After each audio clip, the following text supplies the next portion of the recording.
Hello everyone, welcome और welcome back. देखिए, जो भी कंट्री आपस में ट्रेड करती हैं, इंपोर्ट एक्सपोर्ट करती हैं, वो एक बैलेंस तरीके में होना चाहिए, वरना जो कंट्री ज्यादा इंपोर्ट करती है और कम एक्सपोर्ट कर पाती है, उसका ट्रेड डेफिसिट बढ़ जाता है, जिसके चलते उसकी करेंसी भी फिर गिरती है और बेसिकली बहुत ज्यादा उनके ऊपर कर्जा बढ़ जाता है। वही केस आ रहा है इंडिया और रशिया के बीच में।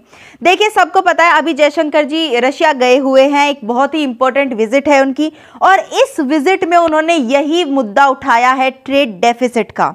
जयशंकर जी ने बोला है कि इंडिया को लॉन्ग टर्म टाइज के साथ साथ एक बैलेंस्ड अप्रोच भी चाहिए रशिया के साथ, जो ट्रेड रिलेशंस हैं उनमें। डिस्कस करते हैं इस पूरी न्यूज को डिटेल में, but before starting this please make sure you are subscribe to my channel and please like and share this video. देखिए, एक न्यूज आई थी कुछ दिनों पहले कि इंडिया का जो ट्रेड डेफिसिट है, ये ट्रेड मत समझना है, ट्रेड डेफिसिट वो राइज हो चुका है बाई 674%, क्योंकि हमने बेहद ज्यादा डिस्काउंटेड ऑयल बाई करा है रशिया से। ट्रेड डेफिसिट मैं आपको बताती हूँ एक सिंपल टर्म्स में होता क्या है।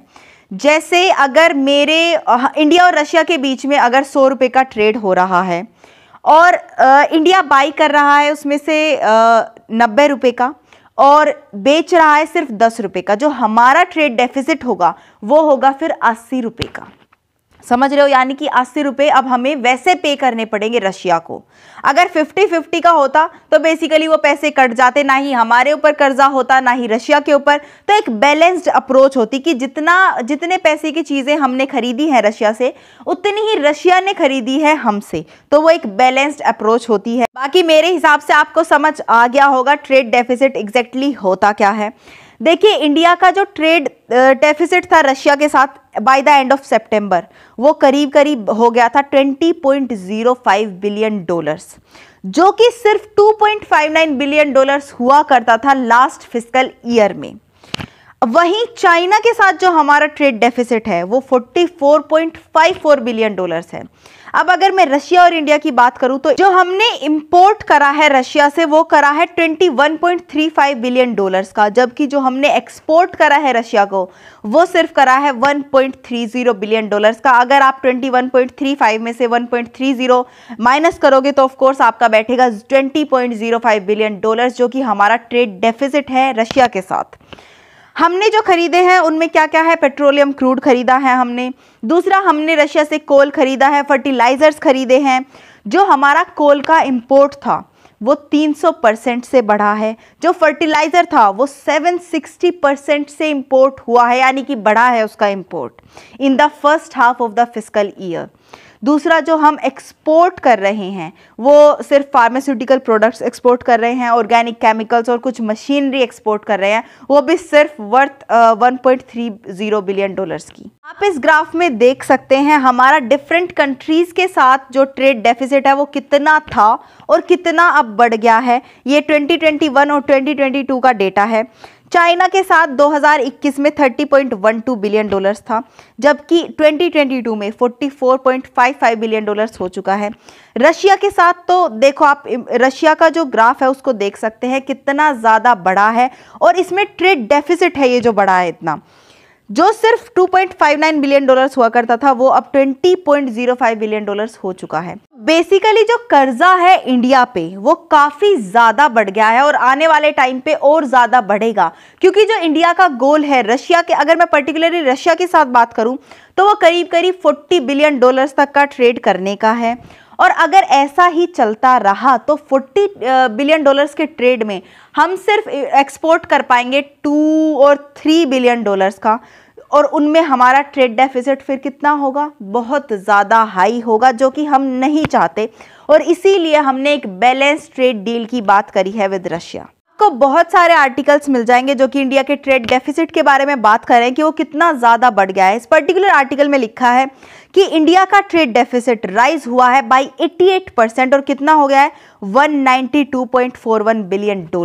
मैंने एक आर्टिकल और पढ़ा था, उसमें लिखा था $231 बिलियन हो चुका है, जो कि आगे आने वाले टाइम में 300 क्रॉस हो जाएगा, हमें पता भी नहीं चलेगा। तो बेसिकली इसको रोकने के लिए, इसको कम करने के लिए हमें एक बैलेंस्ड अप्रोच अपनाने की जरूरत है बेहद। और इसीलिए जयशंकर जी ने मॉस्को में जाकर रशिया के जो डिप्टी प्राइम मिनिस्टर हैं उनको बोला है कि हमारा जो इकोनॉमिक कोऑपरेशन है वो बहुत अच्छे से मूव कर रहा है, हम लॉन्ग टर्म स्टेबिलिटी देखते हैं उसमें, बट वो बैलेंस्ड होना चाहिए अगर उसको सस्टेनेबल होना है तो।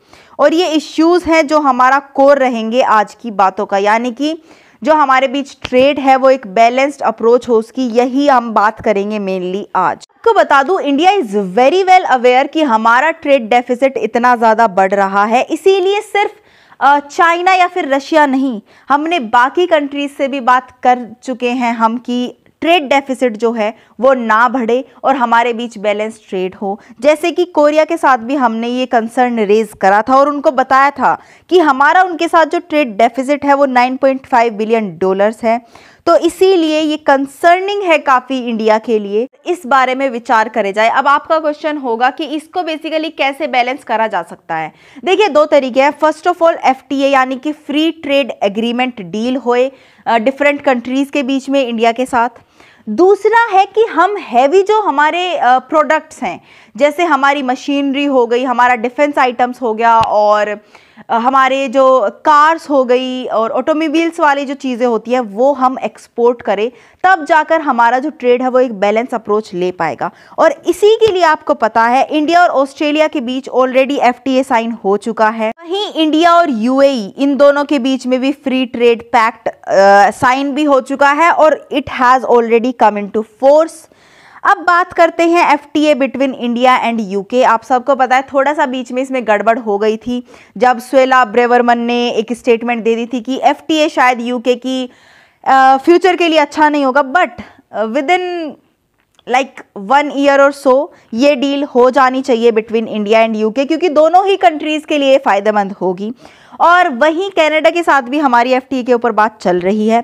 लेकिन जब हम बात करते हैं रशिया की, तो देखिए रशिया और इंडिया के रिलेशंस काफ़ी ज़्यादा स्ट्रॉन्ग है और काफ़ी ज़्यादा सालों से हैं, लेकिन फिर भी FTA अभी तक दोनों कंट्रीज़ के बीच में साइन नहीं हुआ है और इंडिया अब बेहद इस चीज़ को टारगेट कर रहा है, बार बार रशिया को बोल रहा है कि FTA साइन करा जाए दोनों कंट्रीज़ के बीच में। अगर हमारा टारगेट है कि हमारा जो ट्रेड हो दोनों कंट्रीज़ के बीच में $50 बिलियन तक का भी बढ़ जाए बाय 2025, तो दोनों कंट्रीज़ के बीच में FTA होना काफ़ी ज़्यादा ज़रूरी है।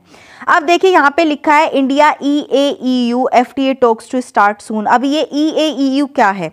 EAEU यूरेशियन इकोनॉमिक यूनियन को प्रेजेंट करता है, जिसमें 5 मेंबर्स है रशिया, बेलारूस, कजाकिस्तान, किर्गिस्तान और आर्मीनिया।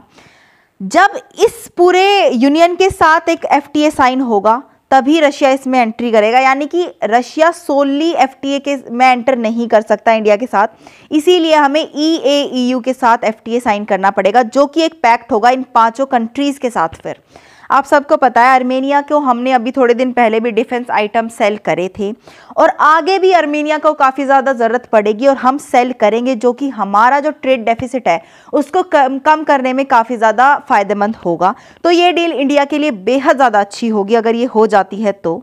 बाकी दूसरा जो तरीका है वो तरीका मैंने आपको बताया है। अगर हमारी बड़ी बड़ी जो कंपनीज़ हैं वो टाई करे रशिया के साथ कि भाई हम वहाँ पे आप अपने जो मैन्युफैक्चरिंग सेटअप है वो लगाएंगे या फिर हम अपने जो प्रोडक्ट्स हैं वो सेल करेंगे आपको, लेकिन इसमें सबसे बड़ा हिंड्रेंस आया है क्योंकि टाटा स्टील ने रशिया के साथ बिजनेस करने से मना कर दिया है और उन्होंने बोला है ये हमने काफ़ी सोचा समझा डिसीजन है ये हमारा। ये क्यों हुआ है?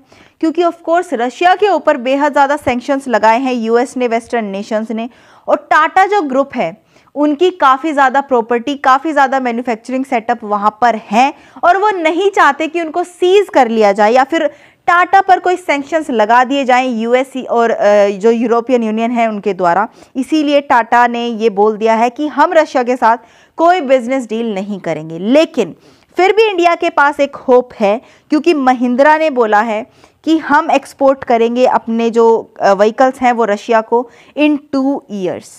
और अगर ये हो जाता है तो ऑफ कोर्स इंडिया के लिए काफ़ी ज़्यादा फ़ायदेमंद डील होगी। बाकी देखते हैं आगे होता क्या है।